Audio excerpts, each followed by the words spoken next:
இங்க நமக்கு அந்த பழைய express avenue, express, Indian express, அந்த இடம் இருக்கு இல்லையா, அந்த போற இடம், அந்த இடத்துல கொஞ்ச நாளைக்கு முன்னால 1927 கொஞ்ச நாளைக்கு முன்னால் இல்லை, 100 வருஷத்துக்கு முன்னால நீல் என்பவனுடைய சிலை இருக்கு.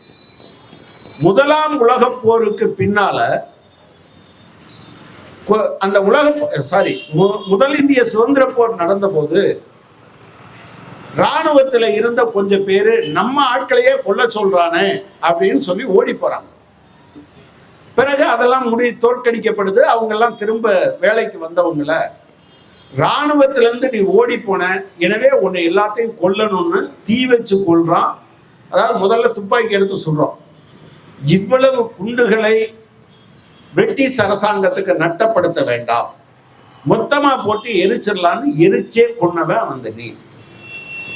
அந்த நீலுக்கு பிரிட்டிஷ் அரசாங்கம் ஒரு சிலை வைக்கிறது.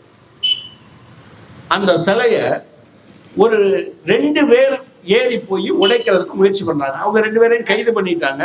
இப்ப அது அருங்காட்சியகத்தில் இருக்கு அந்த சிலை. அதுக்கு பின்னாலதான் அதை மாத்துறாங்க. ஒருவர் கடையத்தில் இருந்து வந்த சலாவுல்லா, இன்னொருத்தர்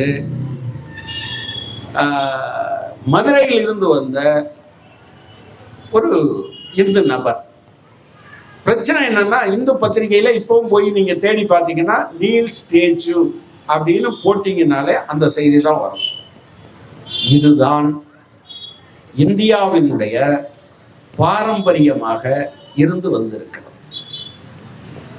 நாம் சொல்லுகிற வேற்றுமையில் ஒற்றுமை, இந்தியாவுக்கு பெருமை என்று சொல்றோம்ல, இயற்கையே அப்படித்தான் இருக்கிறது. ஒரே மரத்தின் விதைகளில் முளைக்கிற எல்லா கன்றுகளும் ஒரே மாதிரி விளைவதில்லை. ஒரே பெற்றோருக்கு பிறந்த குழந்தைகள் ஒரே குணத்தோடு இருப்பதில்லை. இயற்கையின் இயல்பான தன்மையே பன்மைத்துவம் தான். எனவே இந்தியாவை பொறுத்தமட்டில் இந்த பன்மைத்துவத்தை நாம் பெருமை என்று சொல்லுகிறோம். பெருமை என்பது உண்மைதான். ஆனால் இந்தியா இருப்பதற்கான அடிப்படையே இந்த வேற்றுமலைகளை எல்லாம் அங்கீகரித்த, இது இயல்பு என்று ஏற்றுக்கொண்ட அந்த தன்மைதான் இந்தியா இருப்பதற்கான அடிப்படையாகவே இருக்கிறது என்பதை நாம் புரிந்து கொள்ள வேண்டும்.